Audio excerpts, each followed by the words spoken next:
It's an honor to be here with the power trios of post-grunge and the punk bands in our history today. CK fans, please give a warm welcome as they represent Long Beach, California. Cosmic Kitten. Yes, Cosmic Kitten. Hell yeah. Can you smell what Cosmic Kitten is cooking? Hell yeah. Well, firstly, I'd like to ask you guys, how are you guys? I'm always the one that answers first. We're very sad. We're very sad and we're very angry. But we're also very happy. I'm sad and angry, but also I have like a nice little helping of love, like in my right in my heart right now from cuddling with Houdini the cat. It's like, you know, like when they give you wasabi, like at a Japanese food restaurant or something, and they have that little scoop where they're like, yeah, little scoop it. That's how much love like Houdini put like right there. Little Like, did it burn your like sinuses as much as the wasabi would? Yes, it cleared my soul.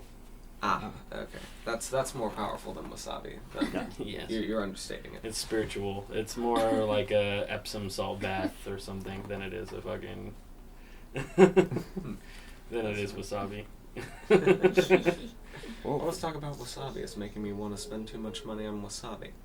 Have you ever had like actual genuine wasabi? I'm getting so off track, but I'm just curious. Have you had real wasabi, or Dude, you only have the they paste? sell it at those Japanese markets. You can buy like one of the roots for like $25 sometimes, and just grate it yourself. They're pretty fucking awesome.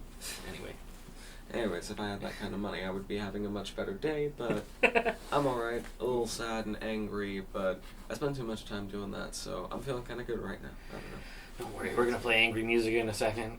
We're gonna feel a little better. Well, I first would like to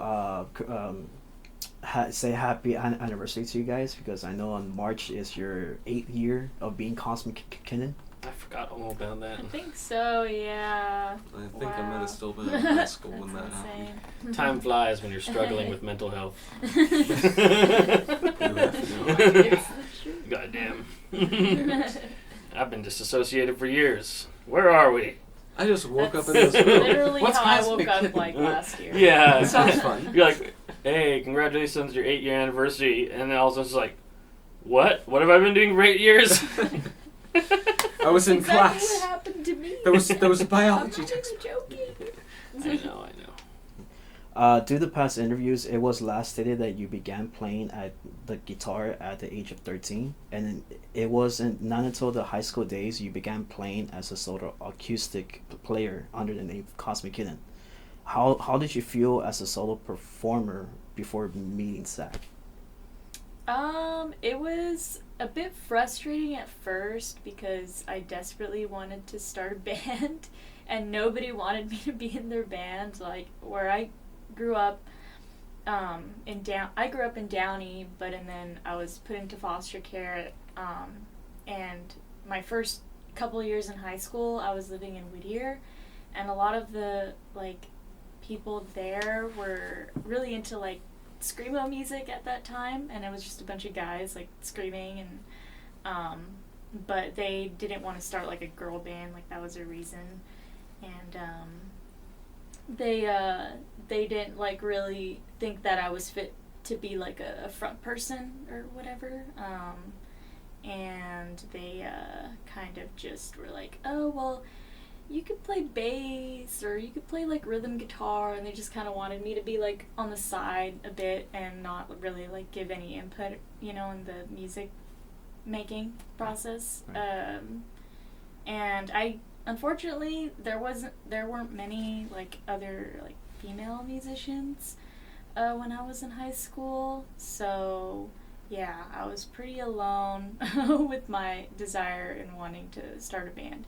And so after a while I figured, well, I can just play, you know, my songs acoustic and, you know, play them by myself, and then hopefully I could meet band members along the way.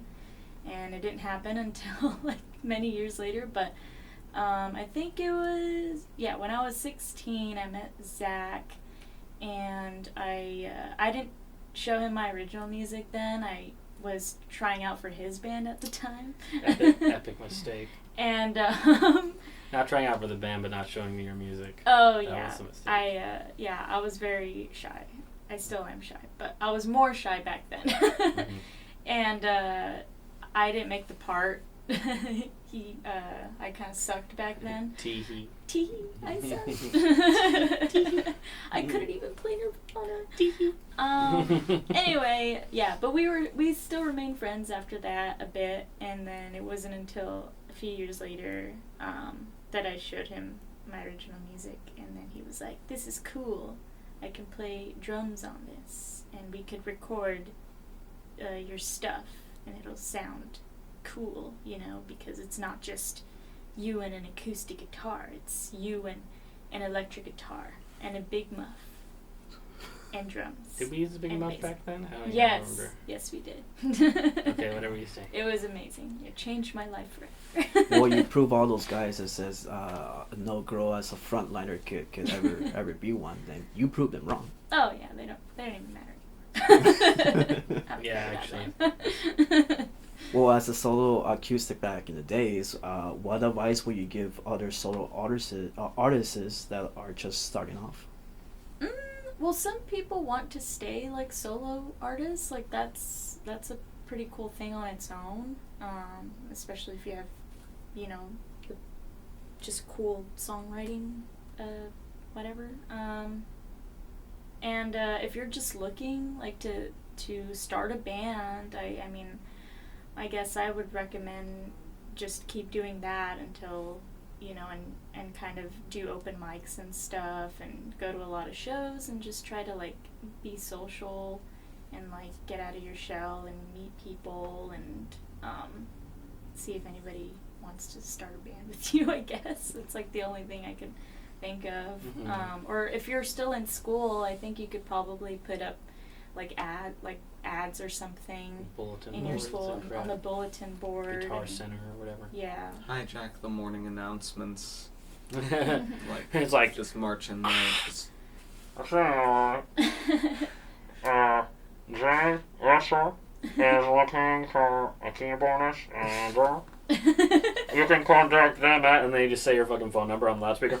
555-663-7838 or some shit. Of course.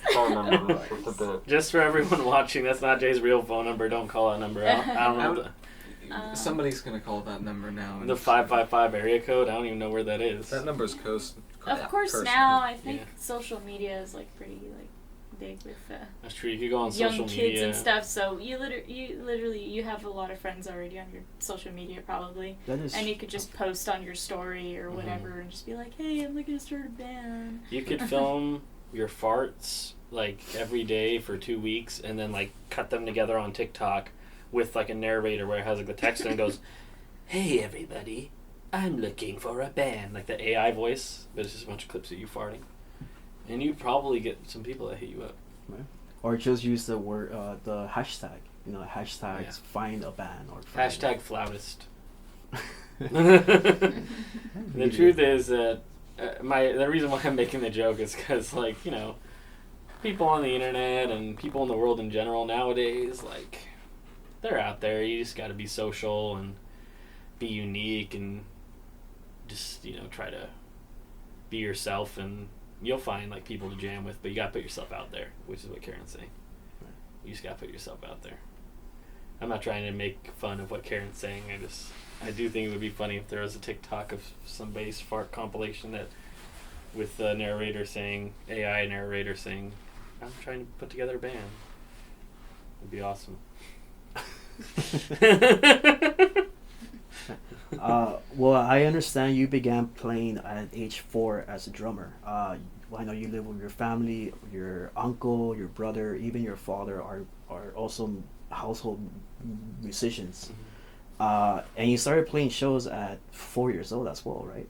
I think my first show was when I was 10. 10. But yeah, something like that. Yeah. How did you felt when you performed at an early age? Were you nervous? The only time that I really, really remember being nervous before playing was like my very first show because, well, God, I hate telling the story because it feels like all like narcissistic. When I was 10, the first show that I ever played was my dad used to listen to Mark and Brian on 95.5 KLOS. It's like a Los Angeles classic rock radio show. And they're like kind of historic and stuff. And me and my brother and my dad would like jam in like this little like kind of greenhouse room that we had in the backyard. It was like this kind of a laundry room, like attached to the garage. But we put like instruments in there and we would jam. And that's how I first started playing. Well, I mean, kind of, sort of. Like, I started playing before we moved to that house, but that's when I started playing, like, a lot with my dad and my brother. And we would jam sometimes because my brother wanted to learn to play guitar so he could jam with my dad because he played bass. And then I didn't want to get left out, so I started playing drums and stuff.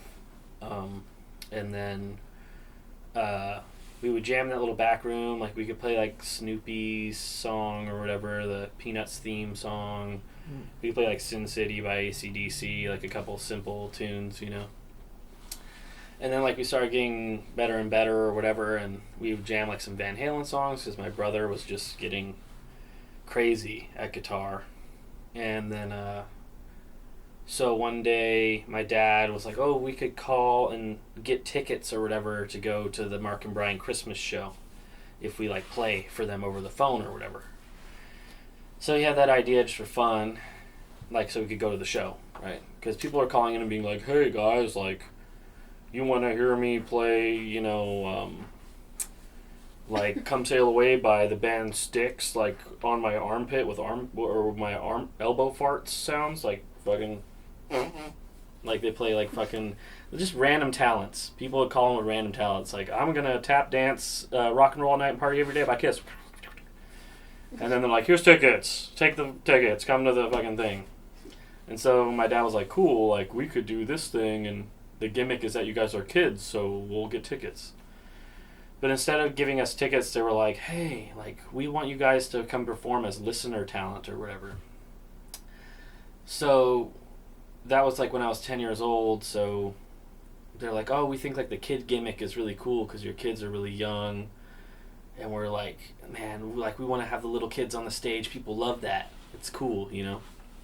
Everybody wants to support kids, you know. So everybody's into it. Out of curiosity, is that back in 2005? 2004. And then, so they invited us to come play at the Christmas show. And it's at the Wiltern Theater. I think it seats like 9,000 people or something. So, and it was like sold out, or not sold out, but like they gave away a shit ton of tickets. So whatever. It was just a full house, you know. And it was like REO Speedwagon, Alan Parsons Project, like some other band, Faith something, a couple of different bands, like old school bands, but Alan Parsons Project has like members of Kansas in it and like Grateful Dead and things like that. But they like invited us to come play as listener talent. So like before REO Speedwagon played, like after the first couple bands played, like we set up my crappy little drum set that I had and like my brother's crappy little Line 6 amp and stuff in front of the curtain, like while the other band was setting up in the back, and we got to play like one song. So we played like Panama by Van Halen, but my dad changed the lyrics to Santa Claus because he's corny. Instead of being like Panama, it was like Santa Claus. It was like really, and then I was singing it too. So I was playing drums and singing it at 10 years old. There's a video clip of it somewhere on somebody's flip phone, like that you can find on YouTube. I gotta find that. And it's the 1800s. Question, Zach, did you have a beard already? No. Were you born with a beard? Yes, it really tickled my mom on the way out. Anyway,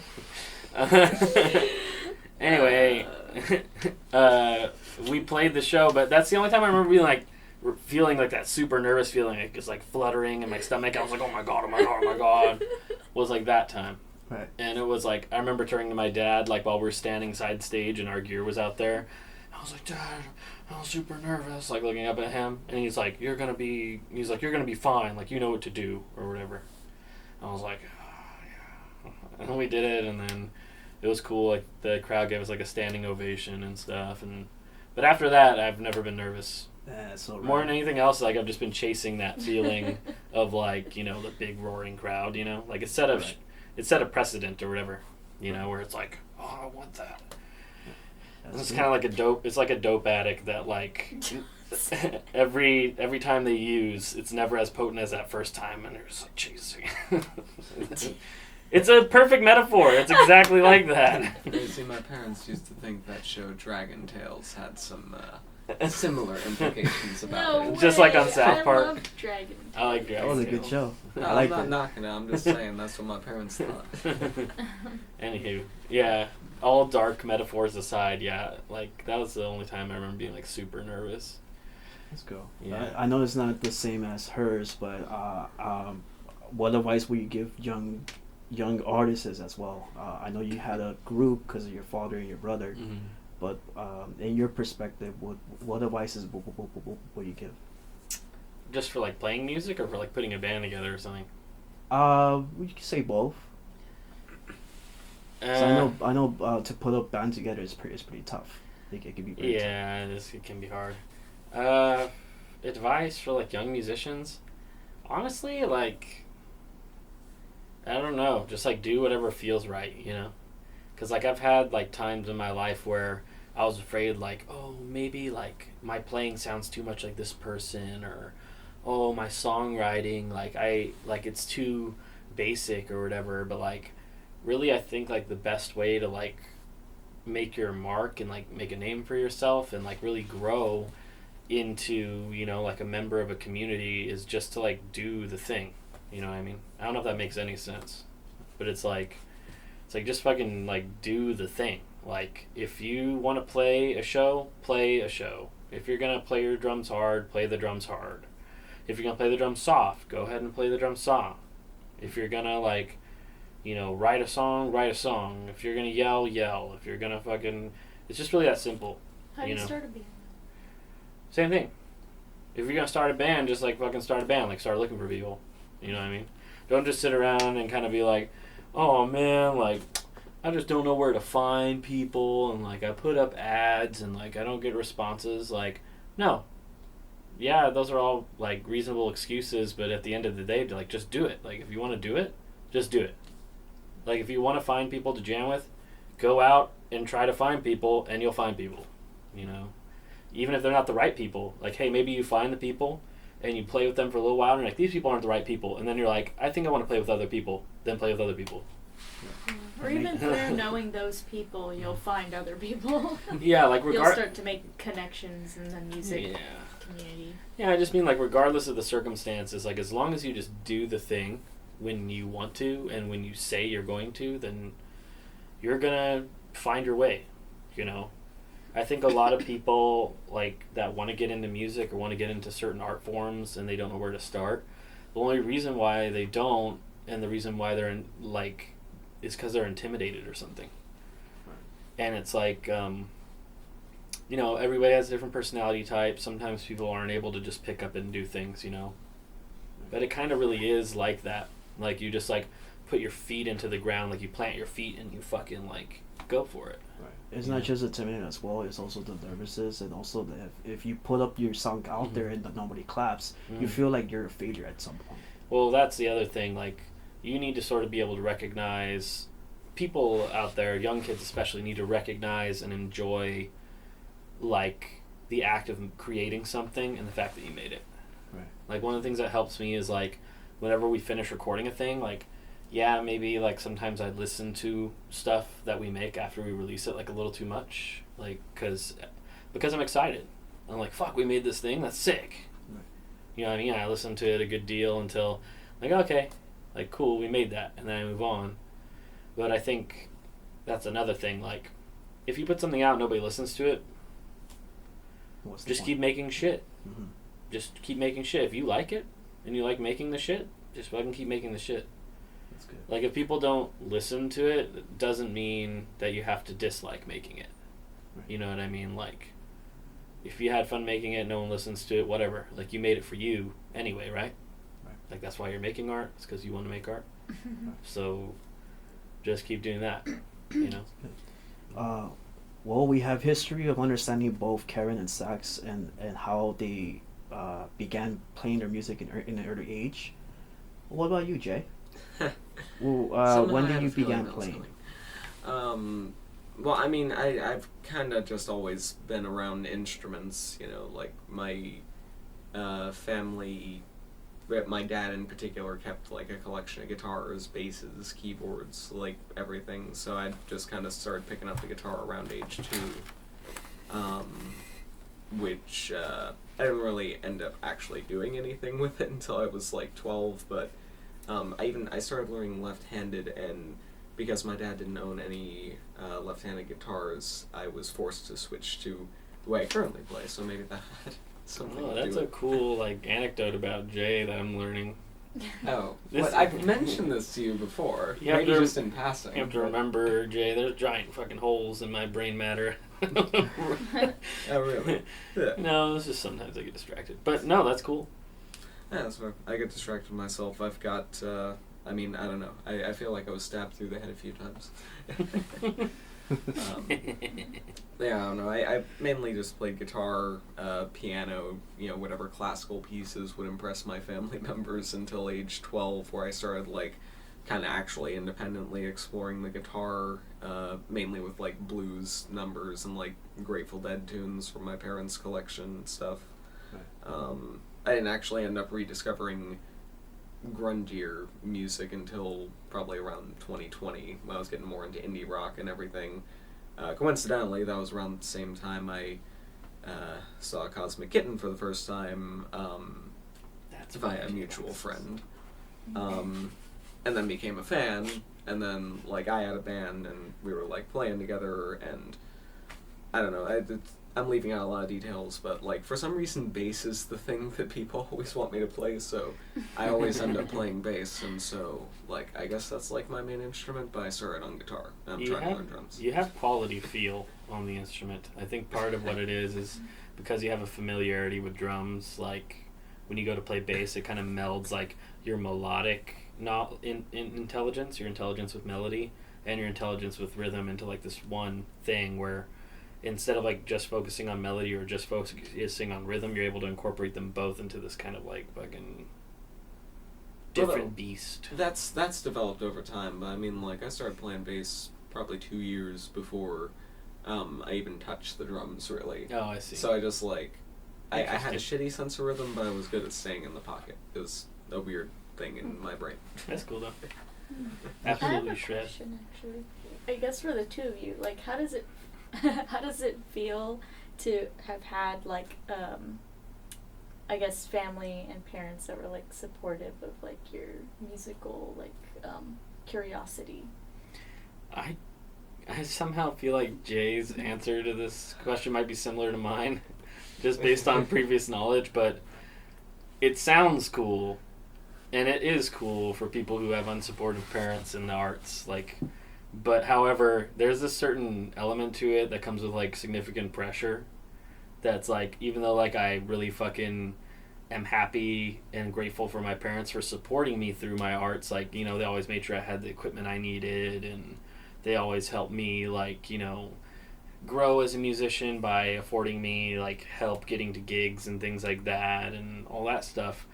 It was also, like, a really tense environment because, like, my dad had expectations for me to perform at a certain level or to agree with him or to, like, perform in a way that he thought was necessary, and anytime I would, like, subvert those expectations, you know, he'd get upset. He'd throw a hissy fit. Oh, kind of like those parents with, like, kids that are in sports. Yeah, like, yeah. It's kind of like, Dad. it's kind of like just because it's in the arts doesn't mean, like, they're not any, like, helicoptery, if that makes sense. There's still, like, this giant metal bird in the air going fucking, like, and you're like, ah! And you're just trying to exist in the helicopter's like, and you're just like, ah! Everywhere I go. Ah, that's a good question. You never had anybody in your family that does music? No. No, growing up, anything that I mean, I was I a had that really right. like What? artsy kid. You had a similar experience? Yeah, It's I mean, complicated. or yeah, I don't know where I'm at anymore. Sorry, I was just curious. That's why I asked you. Yeah, I was a really like artsy kid. I was interested in a lot of like entertainment things, like acting and music and anything. And I would try to constantly get my mom's attention because she was a single mom, so I didn't have my dad around. But I was constantly trying to get her attention with anything that I would do, like a story that I would write or something that I would draw or paint or, you know, where I'd try to act out like one of my favorite scenes from like a movie or something or just anything. But my mom, being a single mom, was extremely busy, like working all the time, and when she wasn't working, like she was pretty much in her own kind of world, so she like wasn't ever really supportive of like my artistic ventures or whatever you call it. Yeah. It was just something that I had to, you know, figure out on my own, like once I got old enough to like sign myself up into, you know, something in school or, you know. Right. Yeah. Where you can have like your own sense of accomplishment. Yeah. That's good. Yeah. I'm surprised to hear that you used to act. But you know, that's interesting. Well, now I'm a terrible actor. Like I dropped it. I think by the time I was 14, I just dropped it. Yeah, now I can't do it at all. But when I was younger, I feel like yeah, the imagination was still there. Now it's not. Karen would be like, "Hey, Mom, check it out." I'll do a big burp and then be like, "Elf, Mom, Elf." You know that scene from Elf?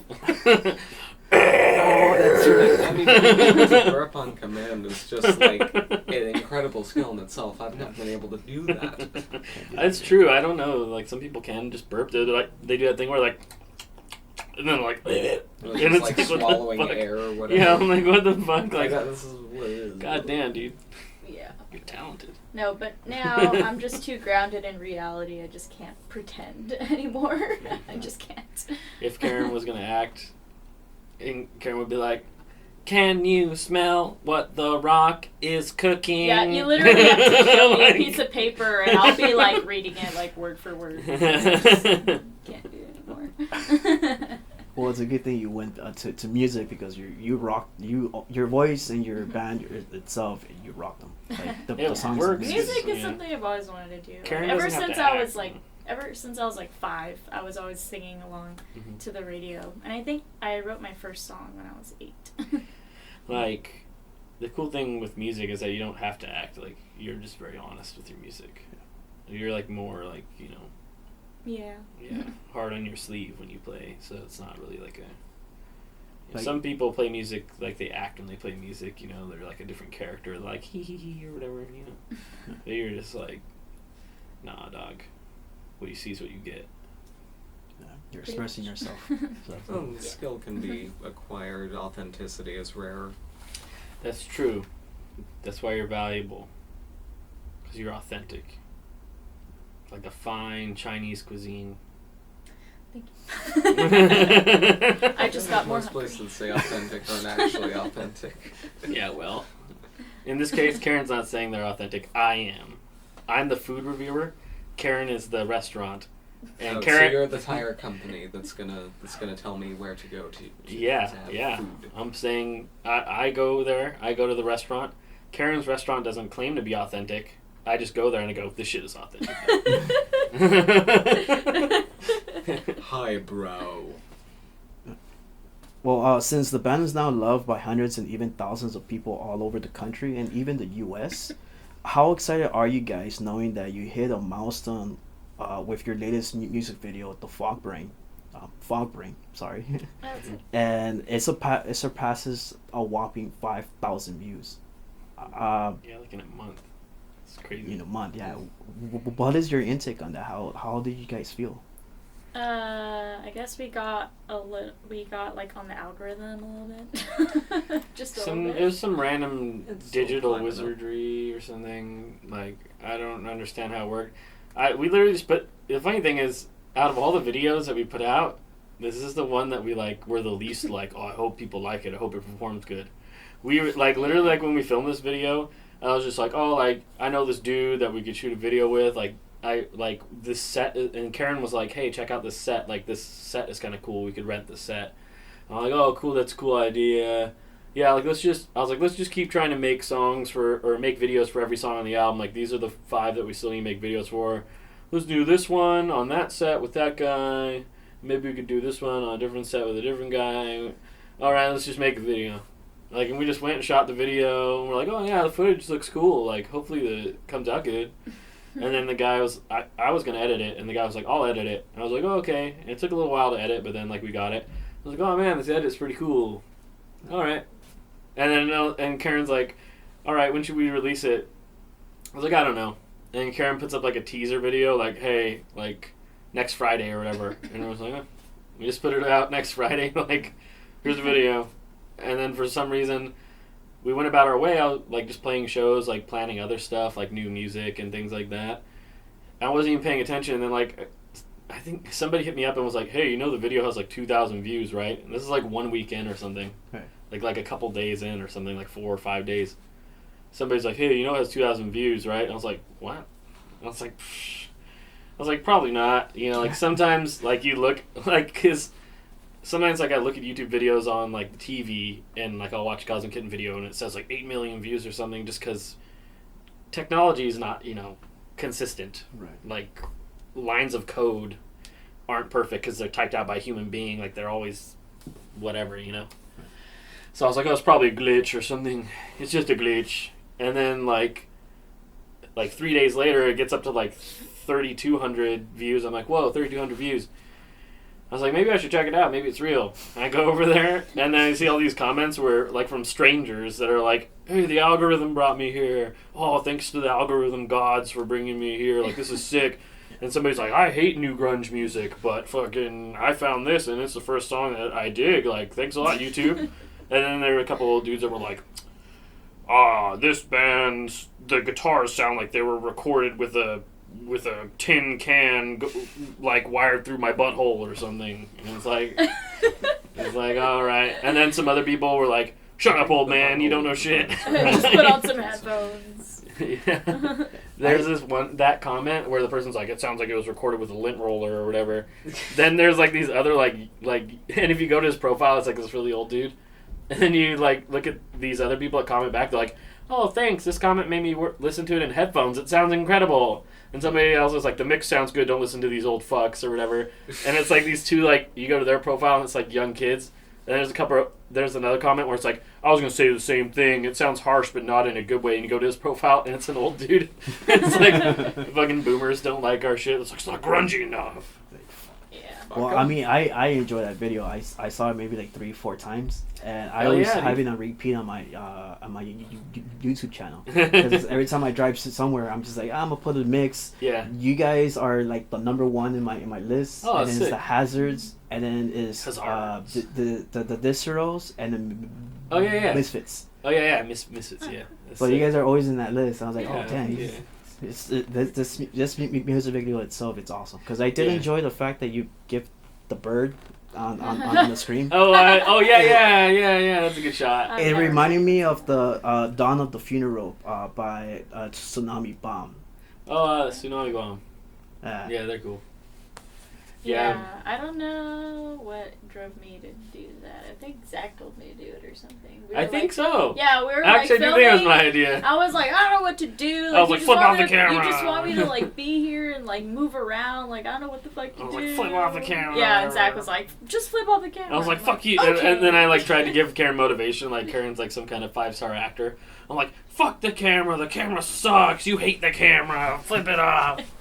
And Karen's just like, all right. I think I might have been shooting that when I was like getting a phone call from one of my shitty ex-bosses. Oh yeah, I think so. Because I remember seeing you like off in the distance, kind of pacing a little bit next to where the dressing room was. Yeah, they tried to call me in for a 9 p.m. meeting. They failed to tell me about. Oh, that's right. I forgot all about that. Yeah, and also in that video, I really enjoyed how you guys shared the different instruments. Yeah. Like it felt like you guys were kids. That was actually my idea. That was Karen's idea. I like things to be like all straightforward and serious, or a serious rock band. And Karen's like, we should do a shot where nothing makes sense at all. And I'm always like, it makes me uncomfortable. I have to calm myself down. I'm like, shut up, Zach. It could be a cool idea. Karen just wants to have fun. Don't ruin their fun. I wanted to act crazier when I hopped on the drum kit, but I was like, wait, if I play loud, we can't hear the music. I know, such is the problem. That's why, like, when you see some of the shots of me playing drums, it's just like, because I'm fucking like trying not to be loud. Like, I want to like bang my head and be like, but I'm also afraid to be loud. So I'm just like, and like my hair's barely moving. I'm just like.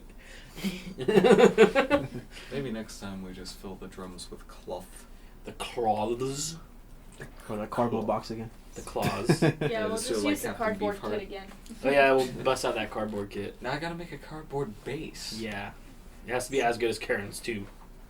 That was awesome. I'm just kidding. I was a professional at making shit out of cardboard in high school. You know what we should do? We should hire an animator that does sewing, and like they'll sew every single frame like in cloth, like with thread and needle, and then like so it's like a moving, like it's moving. That on would the thing. take forever. Okay, so that would for cost that, like a lot of money. We'd be better off like just having an animator draw a bunch of shit and then having somebody who's good at sewing do all that. It would be extremely expensive, but it could be done. Yeah, I know. It has to be a really good song. I'll get a $10,000 loan. Just for Songbird. Or we could just do it ourselves. Stop I motion. could sew, but It's just gonna be like a stop motion animation setup, like with the camera above it and like a light, and it's just gonna sit there for like 3 years, and like every once a week we'll like do a frame. Just like that puzzle that we never finished. Where are you, Jessica? Given that the music video could be can be a headache, but overall exciting in making, how difficult was it to compose or agreed on making and finalizing a song? Like who's in charge of that? What, for a music video? Yes, or just a song in general. Like. just a song in general. Like yeah.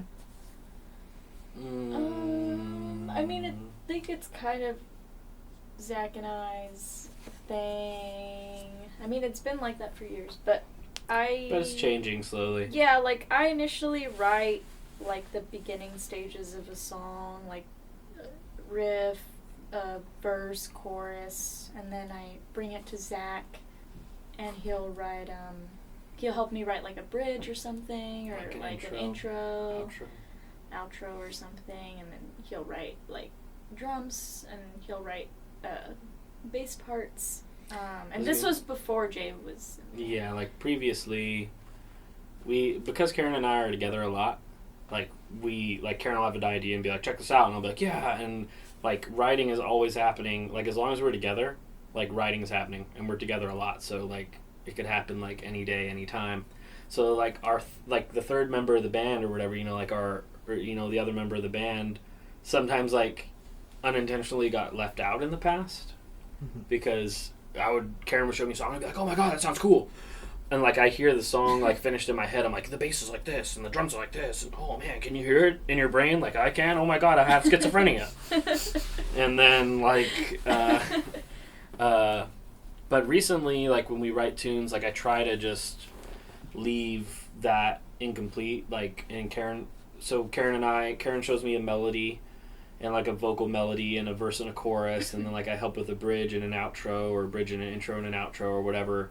We glue like a structure together, and then like we perform it together on a voice memo. And lately we've been just sending those memos straight to Jay, so Jay could write a bass part before my fucking brain just like Goes to smush. takes advantage of the fucking song and just is like, bass this now. Yeah, I it's kind of appreciate the opportunity for him, but Yeah, it's kind of interesting writing with Zach though. Just when we initially started this band, it was like he would basically be that person musically who would like finish sentences basically. Mm-hmm. So like anything that I was thinking that I wasn't even like able to play on guitar or couldn't find the note because I'm not like as technically advanced as like Zach is. He would hear it immediately, like what I was thinking. Yeah. And then he would play it, and then he would be like, oh, it's right here, like it's this note that you're looking for, and it was like, yes, that's what I was looking for. But it's been like that like for years. It's kind of crazy. In my one thing that I always struggle with writing songs is like starting, like writing a song. Like a lot of the time, which Karen has no fucking problem doing. Like Karen will be like, Karen's brain will be like this, just silent, like, and all of a sudden it's like there's a song, and Karen's like, and then the song writes. It comes out of the aether. But for me, like if I want to write a song, I'm like, all right, I'm gonna write a song now, and like I sit down, I'm like, okay, what should I play? What should I play? And then I like kind of force it, you know, and it's hard, but sometimes like I'll just be like fiddling with the guitar before we leave to go somewhere, and like I'll play like an interesting chord, like, oh, that chord is cool, and then like I start moving the chord around, and then like I come up with like a little riff or whatever, and then I voice memo that, and then I never listen to it because then I end up writing stuff for Cosmic Kitten instead. That's pretty cool. You guys were you balanced each other out then. Yeah, kind of, sort of. Yeah, I would say my weakest quality as a songwriter is initiating a song, and Karen's strongest quality as a songwriter is initiating songs, and like my strongest quality is finishing songs, you know, which is one of Karen's like areas where they struggle a little bit. So like in that, and then we both are like pretty good in the middle, so like it kind of leads to cool songs, I guess. I don't know. That's pretty cool, man. That's good. Any arguments within the group? Like, let's assume like there's a song they're like, no, I don't like to play this. Yeah, I do have a problem. Okay, whenever we get to the percussion part, like where we add like shaker and tambourine and stuff, I've been telling these guys forever, like, we just need to add like more farts underneath. Okay. Like dead ass, if we could just like fart into the mic and then like have it like low in the mix, like every time like we have a dynamic crash where it's like do do do do bang, whenever we have the hit, there should be a fart under there, dude. Just for good luck. No, is this a soft fart? No, we want like a powerful, aggressive fart into the mic. A forced like sounding one. No, it needs to be dynamic, okay? It needs to be emphatic and dynamic. Just fucking like, and then we're just gonna like put it. So it's like every time the song is like bam, bam, it'll be like, and it'll be underneath, you know, like mixed in. It's for good luck, dude. Because what do you know? Like, what if the song that you fart on, it becomes our biggest hit, and it gets us a Grammy? Then we know what the secret is. That's the secret sauce, almost literally. We copy almost literally the secret sauce. We copy the EQ from like a very long, drawn-out fart, and then use it as like a distortion effect on a guitar. So we can say that we actually played a fart. Wouldn't that be hilarious if there's a fart like on the last note of the song where it rings out like bang, and it's like, but then we add delay. Like it starts quiet, we add delay, and then we slowly ramp it up so that it like goes. I think it's all fucking distorted. This is a freaking fart tornado in the stereo. Fucking, and then we pan it left and right. Well, then most of the fans out there have their mask on, so they won't even smell it. They're like, yeah, it's yeah, that's true. That's true. Yeah.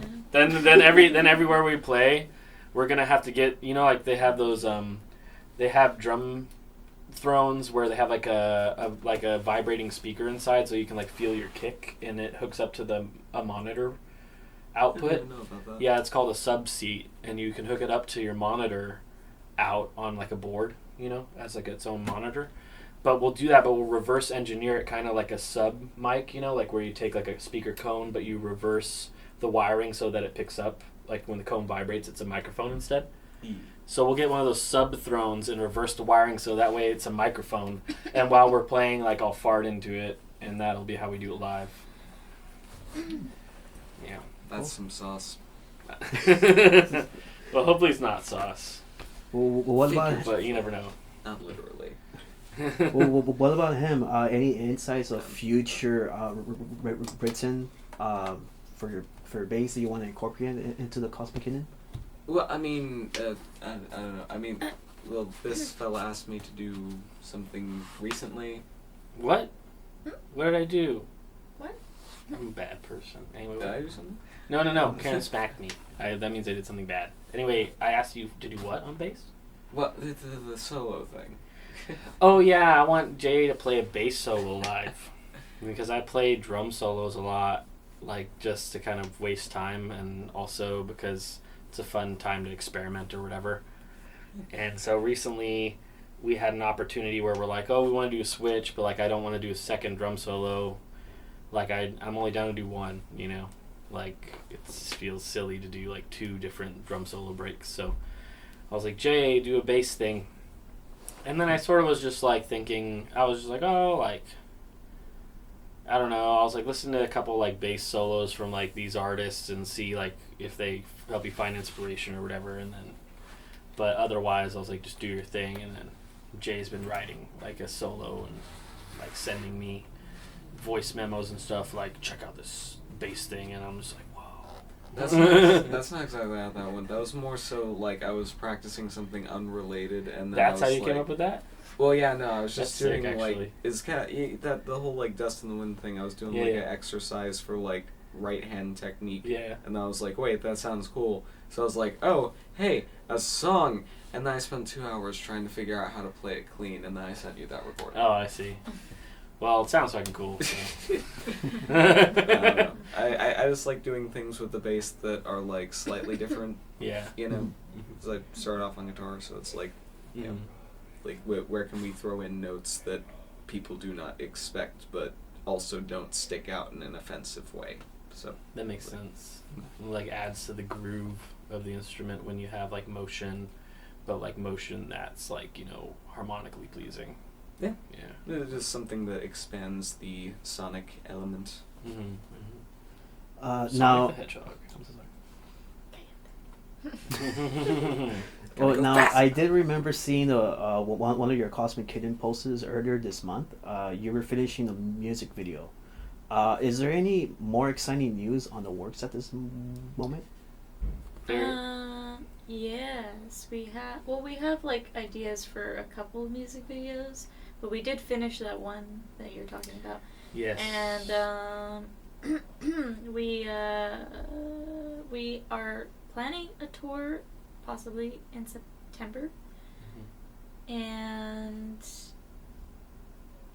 we got invited to play a club show for punk rock bowling in May in Vegas.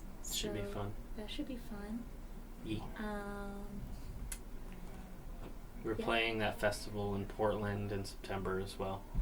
Well, yeah, we're And we trying to plan route to a tour tour around around that. Yeah. Yeah, of course. Mhm. But yeah, that like for sure is announced like that. Portland Oh, festival. and we're and actually this next month on February 10th we're playing at the Gardena Cinema. We're opening up for the Dickies. Yeah, Whoa. we're gonna play with the Dickies. It should be cool because like, you know, they're like just legendary punk band. Right. So yeah. Yeah, I grew up in those, listening to that band. So I was like, damn, you're opening up for them. Yeah, should be cool. Yeah. It's just like this little. It's literally just like a single screen movie theater. Like we played there before, Yeah. but this is gonna be like fucking. They're having like a Killer Clowns in Outer Space like event thing, where the guy who did the score, Soundtrack. is gonna be there, and I don't know if there's gonna be like an interview or something. Yeah, Q&A. but Yeah. They're Q&A. gonna have like costume contests. Yeah, and cosplay other thing. things, and then we're gonna play, and then the Dickies are gonna play. Yeah. You And guys they're are gonna show the movie. And they're gonna show the movie after, Yeah. right? After we play. I don't remember if it's after or before, but whatever. the Outer Space Clown one. Yeah. Yeah. Killer Oh, Clowns from nice. Outer Space. Awesome. Are you guys gonna dress up as well, or just gonna play? I've been thinking about it. it. Yeah. Maybe just wear something colorful. I'm thinking about it. Clown- I want to get. clownish.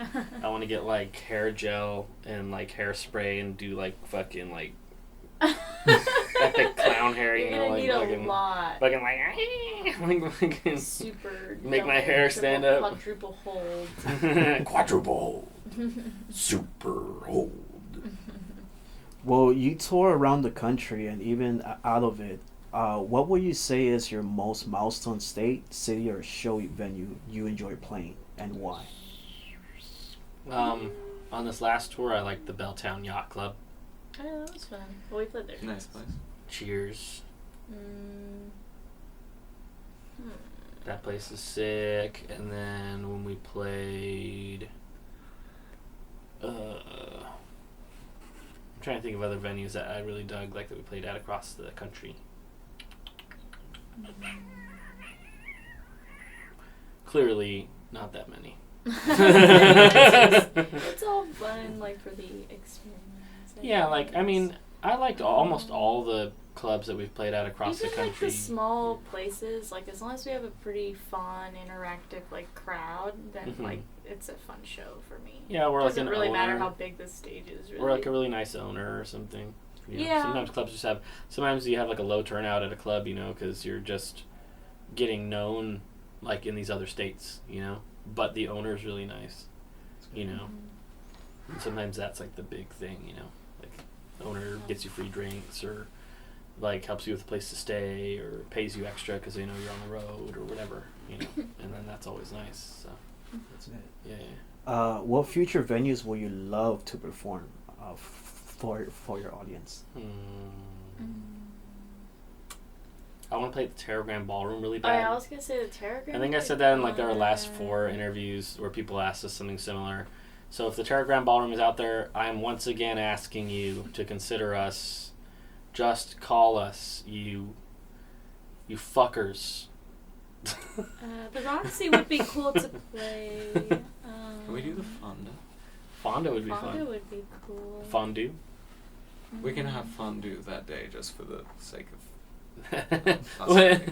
We have like a fucking a road case where we rolled in like with all the drums and stuff, but instead of having drums in there, it's like a fondue fountain. Like put it on top. Like all right. 2 fondue fountains, 1 cheese, 1 chocolate. 1 cheese, 1 chocolate. I'll have extra cymbal stands with the fondue fountains on top. So while I'm playing, like I hit the cymbals and stuff, but then like I also like have a little thing with with like some kind of something in there, and like I stab it with the stick and I put it in the fondue. Just get your own like beer hat, but put cheese in it. Molten cheese. Just drinking. God cheese damn! while doing By the end drums. of the set, my fucking my taste buds are just like seared off from me like drinking. Yeah, no, liquid. you're going to the hospital. 3rd-degree burns. Yeah. All over your insides. And I get all thirsty because I'm all sweating. I'm like, I gotta drink something. It's not water. I do like the Gene Simmons thing where I'm like with blood, but it's my actual blood because my fucking taste buds are like seared off. Cheese blood. So I always fell out of place when it comes to music history, but Zach is a whiz, and knowing so much about the documentaries, his instruments, songs, music videos, he will be an amazing music historian and teacher. But I understand he wouldn't want to do anything else but music, and that's also including Karen as well. He quoted on 2 previous interviews, and I quote, "Music is my life. Music is everything to me. I can't breathe without music." That was the most inspiring quote he has ever said. What inspirations quotes would you say as a musicians? Sick. I don't have to answer this question. Well, I feel like that's kind of I feel like quotes like that just kind of come naturally, and they're not like a forced quote, you know, like I can't just come up with something poetic, you know, to, you know, tell somebody. I feel like, yeah, that kind of just comes out. That's going to be on it your is. gravestone. Be like, here lies Karen Marie, and it'll be like, you can't just come up with something poetic, or whatever, in quotes. A good sculpture takes more time. Yeah. I mean, for me, it's not that calculated in my head. So I just when Zach said that, I'm sure it was just like an in the moment thing. You weren't yeah. thinking like, I'm gonna say this meaningful quote. Out right of now. all the like meaningless like drivel that I just like spew out of my mouth, like when I'm busy, just like not shutting up. Like eventually, like you get a couple nuggets of gold, and it's just up to the editors. The editors find the nugget, and they're like, "That's it," and they fucking edit it. Yeah. And then all of a sudden, I sound like I'm a fucking prophet. Yeah. Like, Also, I yes. feel like maybe it's also like the interviewer's like job to kind of bring it out of you. Like if you have a good interviewer that, you know, has good questions and kind of like, you know, tickles your brain a bit and brings Nardwuar out or something. stuff. Yeah, like yeah. exactly. Karen's talking shit over here. Also gets you creepily specific gifts. Yeah, it's true. Narwhal will be like, when you were in high school gym, you had a teacher. Do you remember the teacher's name? And I'll be like, no. Who are you talking about? Mr. Fullerton says hi. I'll be like, Nardwar, what the fuck? You used to drink bourbon with your high school gym teacher. Nardwar, what the fuck? That's like how Nardwar is as an interviewer. Well, since I know you don't have inspiration quotes at the moment, I can't say that because it has to be based on the moment. Who are your biggest inspirations? I know I said this before. It could be your family members and it could be musicians. Who was your biggest inspirations? Let Jay answer this one first. Oh, I have to answer this one first? Yes, actually, yes, please. Well, I don't know. I'm not sure I can even say the exact answer to this. But, like, been a lot of times I didn't really want to be here, so, like, music, it was kind of my alternative for a while, and then I was like, actually, wait, I do want to be here, I just kind of want to live differently, so music became, like, a vehicle to kind of reform myself into, like, the person I wanted to be instead of, like, the person that my family members or teachers or bosses or whatever, like, expected or wanted me to be, so, don't really have any particular inspiration, just kind of doing it, So I think what you're getting at is you don't have inspirations for music, but music is your inspiration. Kind of. Okay, yeah, actually, yeah. That's a short way of putting And it. Thanks for condensing 24 years of introspection into one sentence. And that is your one inspirational quote from Zach for the evening. You're welcome. That's going to Surprised history. I don't have any particular inspiration from music. I'm surprised you're able to Music narrow is it my down inspiration. and not over-explain. Well, you know what? Just chalk it up to me being a selfish prick, because sometimes when people talk for a while, like I feel like I get the gist of what they're saying, like 4 words in or 5 words in. I'm just like, I'm like waiting for them to finish talking, just because I'm a selfish asshole. Well, you condensed it in such a way that I was not capable of. So thanks for providing me with a. I don't know why I don't know why like I compress verbiage and stuff like that. I just kind of. All right, what are your inspirations?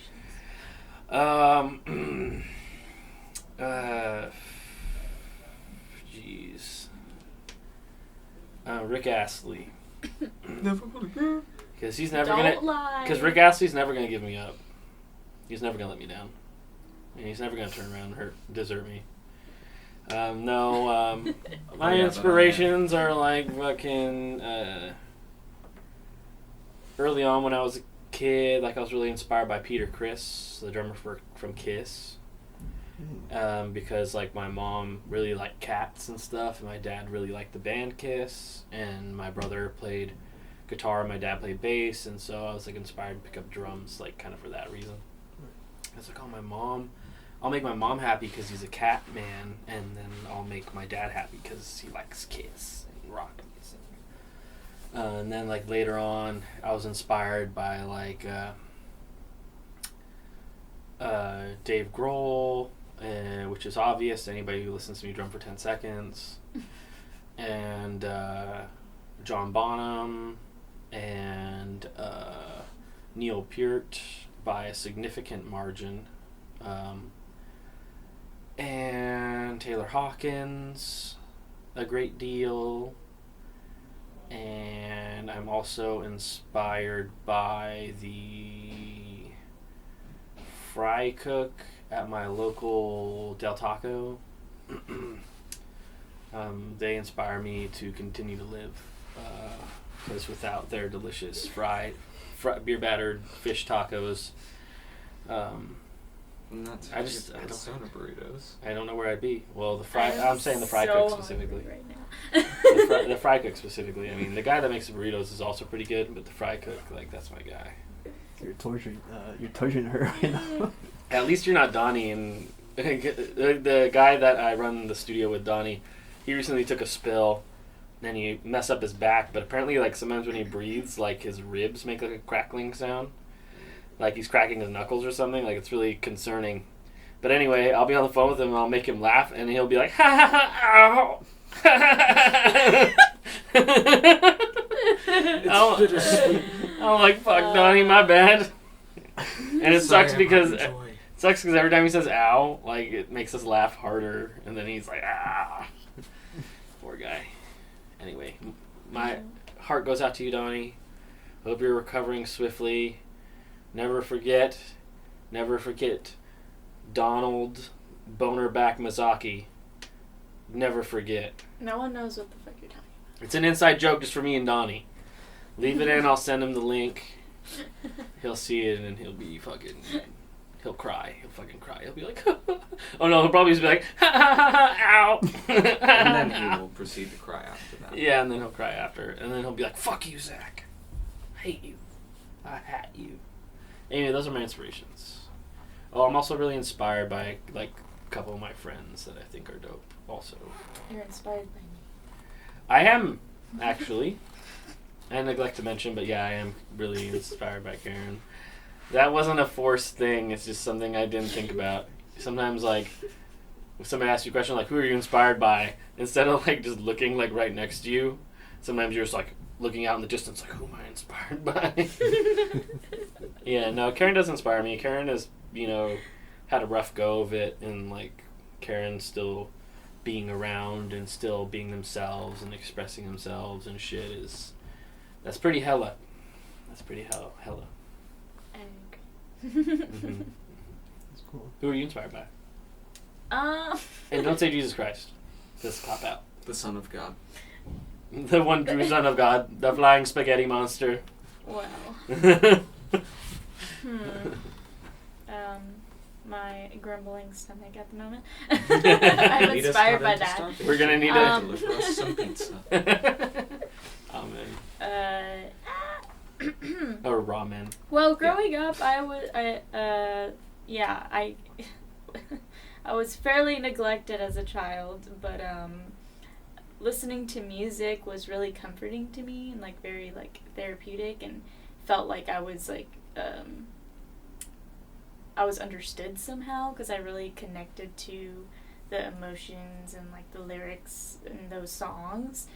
And yeah, I think my first like favorite band that I would listen to a lot was Linkin Park, actually, and Evanescence. And then I'd listen to the radio a lot, and at that time they played a lot of like Green Day, Pearl Jam, Nirvana, Soundgarden, Audioslave, all that on the radio. So all those grungy things were like my first inspirations, I guess. And yeah, I think it kind of became like my escape from like what was happening like in my actual life. And I kind of just fell in love with the feeling understood somehow. And yeah, but I guess to name a few actual inspirations, yeah, Linkin Park was definitely my first one. I love Pearl Jam, and I love Mark Lanigan. And then obviously when I discovered Bikini Kill and Kathleen Hanna, that was fucking awesome.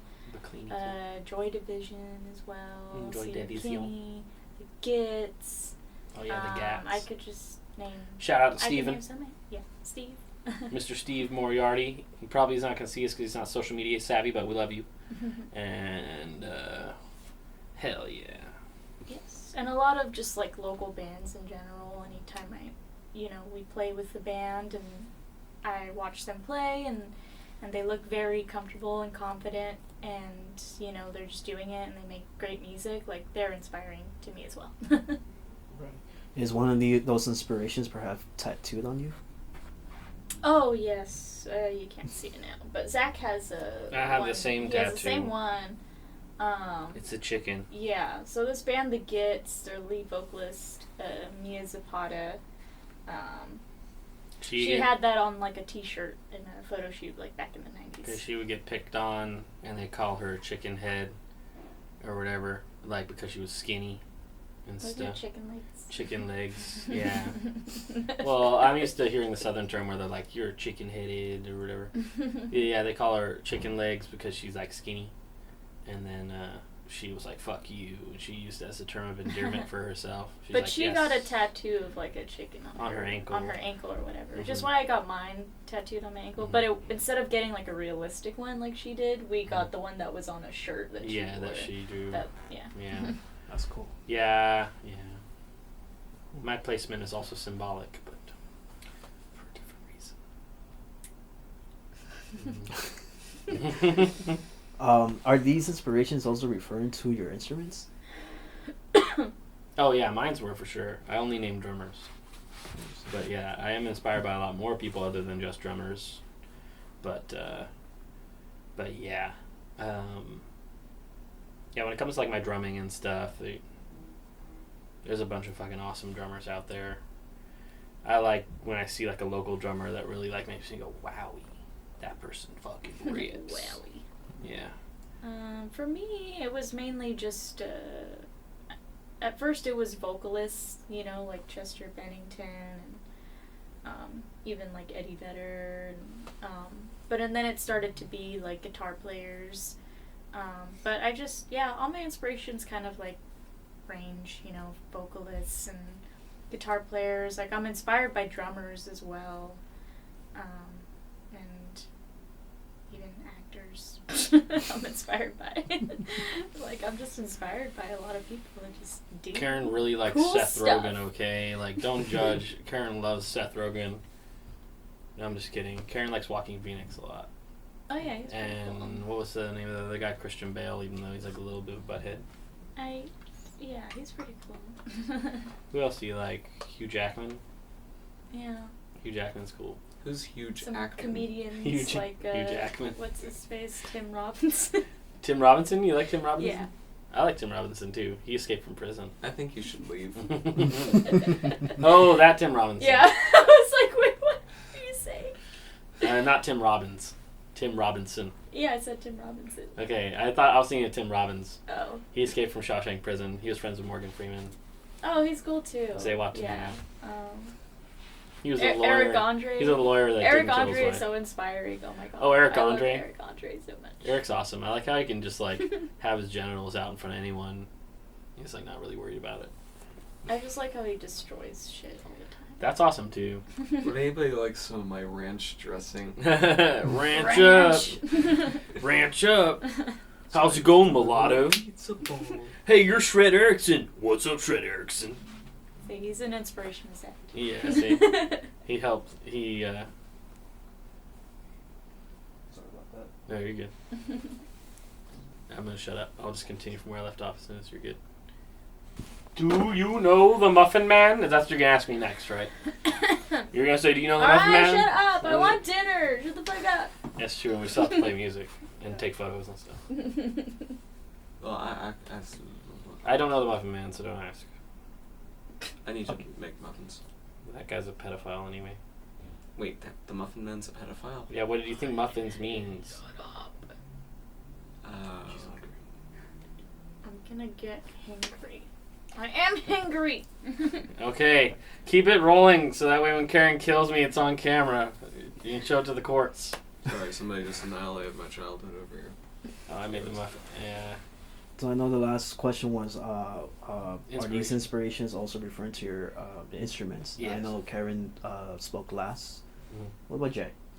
Oh, well, I mean, I could go on for days about, like, individual instruments, but, like, I don't know, bass, I got the Rickenbacker because I liked, like, Chris Squire from Yes, like, that sort of, like, sick.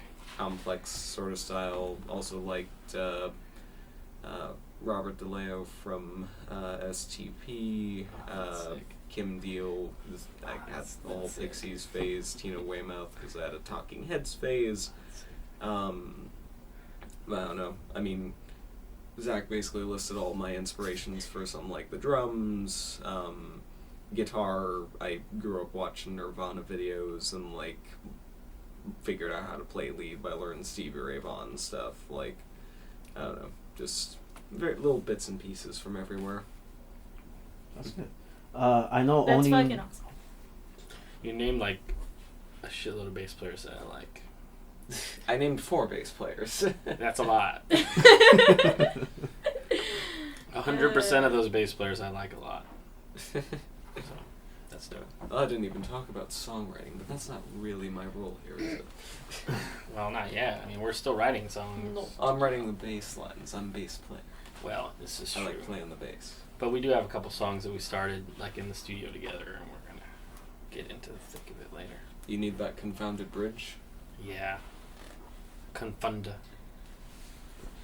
I know owning instruments isn't cheap. Even practicing for upcoming shows can be a difficult way to balance a priority to living a social life, like working a job. Do you have any advice on how to balance everything, such as work, practice, rehearsal, making music videos, playing a show, or even having a social life? Well, just if you want to do something, just do it. Same thing I said before. If you want to do it, I feel like just you have go to for it. learn how to like prioritize like what you really Yeah. want, but also like be responsible. Like if you need to have like 2 jobs to like make ends meet, then you try to like have those 2 jobs happen like early to like the early afternoon or early evening. That way you have the evening to do music stuff and play shows. Like that's kind of how I'm doing it. Like I technically have 2 jobs, and I work from the morning until the early evening, and then afterwards, we do like our band stuff. And then I have weekends off, so I'm pretty lucky for that. But I know some people have to work and then also go to school, and but there's always time. You just have to learn how to prioritize. Yeah, you can find the time. You can make the time to do stuff. It just depends on what you want. It's kind of like this. It's almost exactly the same as what I said before about like starting a band, inspiration for young kids and all that stuff. Like, if you want to do it, do it. And like, if you have to sacrifice stuff to make it happen, then sacrifice the things. Yeah, but finish your homework first. Yeah, I mean. And then when you graduate high school, then you could just be like, okay. Oh yeah, fuck it. definitely I don't graduate have to high go school. to college, Yeah, unless you have like a killer opportunity in music, don't drop out of high school, like, because you need the degree to at least like Have a you work a shitty corporate job or something that like won't pay your rent, but will like maybe like get you food or something. Right. Yeah. Actually do have some to add on that, if I may. Yeah. This is an interview for all 3 of us. I just, as soon as I shut up, just go like, just insert yourself. Well, I mean, Yeah. in terms of the talk about sacrifice and priorities and everything, I mean, like, I was like, I never wanted to be anything other than a musician.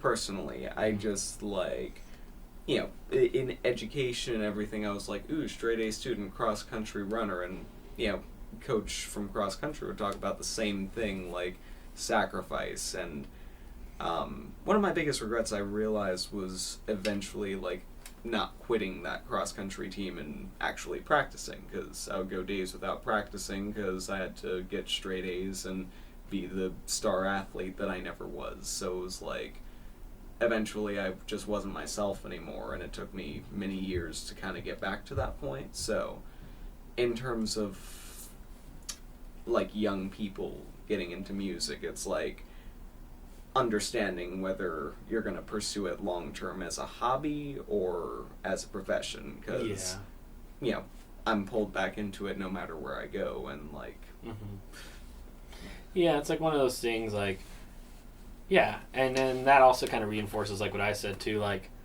if you want to do something and you have to sacrifice to get it, then those are your priorities, and do it. If the thing that you want is, like, more time at home, like, to catch your breath, or, like, mental health breaks, then sacrifice to get it. If you want more money because you want to be able to afford cooler things, like video games or whatever the fuck, like, in your home, or, like, a nice new guitar, sacrifice so you can make more money to do that.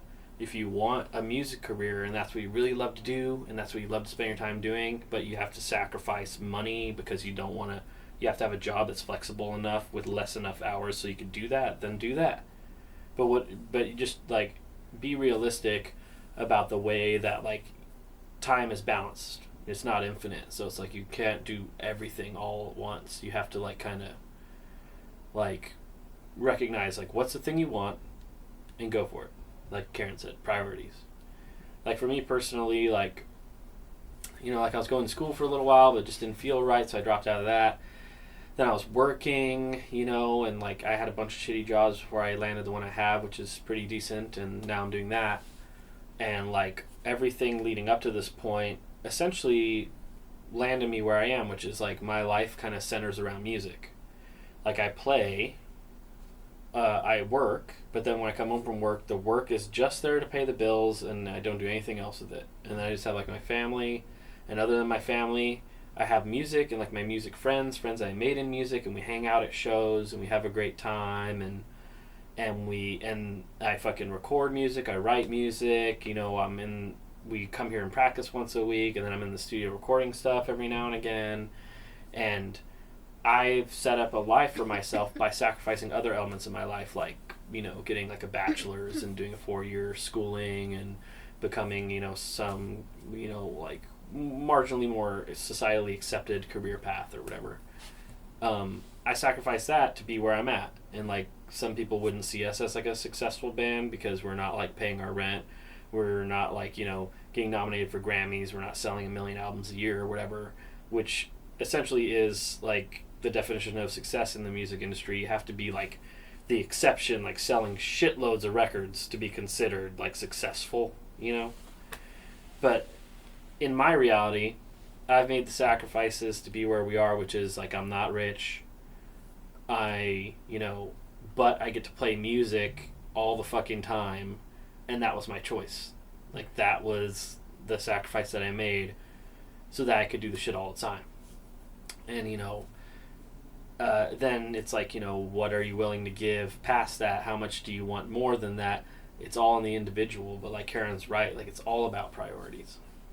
Like for me, my priority was like the more time I get to spend playing music with people that I care about, then, you know, the more like life is worth living or whatever. Right. So it's like, yeah. Well, what is the message you wanted to send to your audience when you were performing on stage?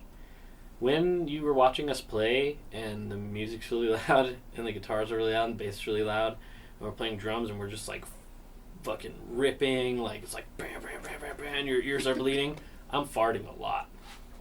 I just want everyone to know that. Really? That's what I want our fans to know. No, not really. I fart. Maybe I fart, but maybe I don't. It's, you know. I just thought that'd be funny to say. I'm dead serious. No, I'm silent like but deadly serious. Kind of. I mean, because music has been super inspirational to, I guess, all of us. Mm-hmm. So I just want to provide that same feeling to other people, you know, to, you know, make them feel better in any way, or more powerful, or more confident, or just like something. I just want them to feel something, basically. Mm-hmm. If they feel misunderstood, and, you know, and then they feel understood somehow with our music, then, you know, I feel accomplished. It'd be nice to provide people an environment and an opportunity to let music heal them, like the same way that music has healed me over the years. Yeah, exactly. Yeah. Mm-hmm. Cool. Where can your audience find you on social media? Well, we're like on everything, pretty much. Instagram, Facebook, Spotify,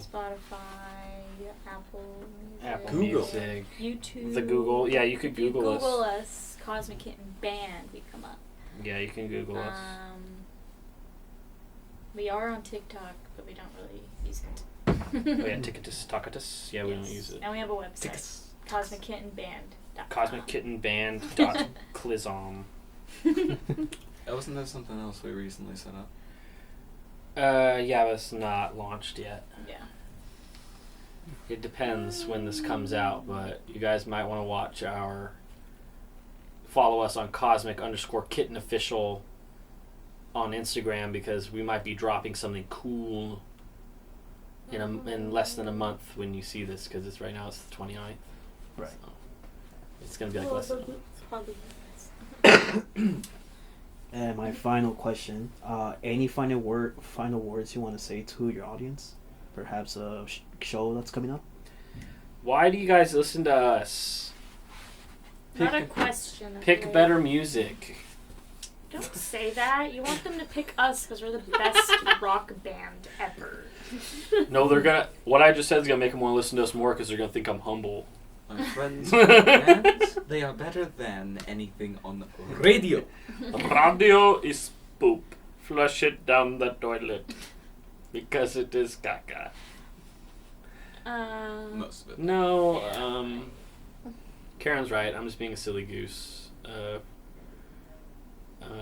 Yeah, like, we have shows coming up that are going to be fun. We're playing with the Dickies on the 10th, so go online, buy your tickets, come see us do that. Night before, we play the Redwood We Bar. play at the Redwood. Very nice. With Happy and Hema and Ceramic and Shotwell with our friend Oh, Steve. well, we're still in January, so on the 31st, on Wednesday, I don't know if people will see Yeah. the video will be out, but we play at Vine in Long Beach. On Wednesday. Yeah. Yeah, and we have other shows, I just can't think of them right now. Okay, just the hunger, I guess. Yeah. Karen's going to die right as soon as you turn the camera off. Starve to death. Well, I would like to thank you, and for this exclusive interview and learning more about Cosmic Kitten. If you, the audience, would like to check out their music, it is available on Spotify. They also have tons of merch on CosmicKittenBand.com, and check out their latest album called Laugh of a Lifetime, where you can now own your very own copy of Fogbrain. Thank you so much for the invitation and your time. I'll be seeing you on the 31st of January at the Vine. Sick. Okay, so this was planned to come out before the show. Yes, we'll see you on the 31st. To everyone out there, I'm so sorry for how cringy I was in this interview. Please forgive me. I love you. You should love you. You're a beautiful person. Spread love, not hate. Because hate doesn't beat hate, only love beats hate. And help your neighbor. Because the world sucks. Shit. Bye. Bye. Bye. Peace out, everyone. Peace. Yeah. I'm not a crook. Wait, what? Who said we weren't crooks? I thought that was the whole thing.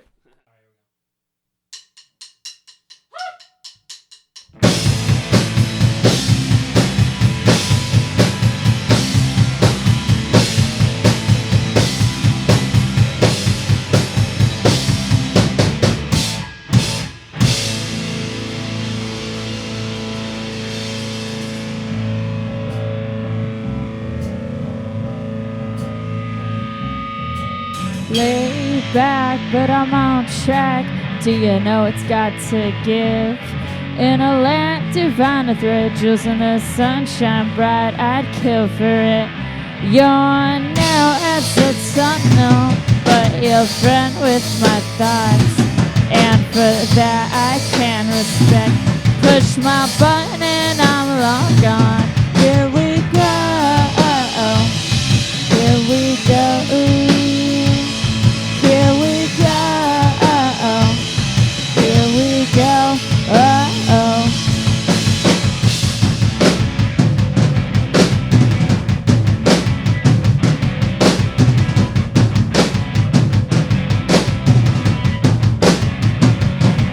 I'll stare and I'll weep and I'll stare and I'll be inspired. Look no further, I'll soon be the one on fire. Higher and brighter, think I'm criminally insane.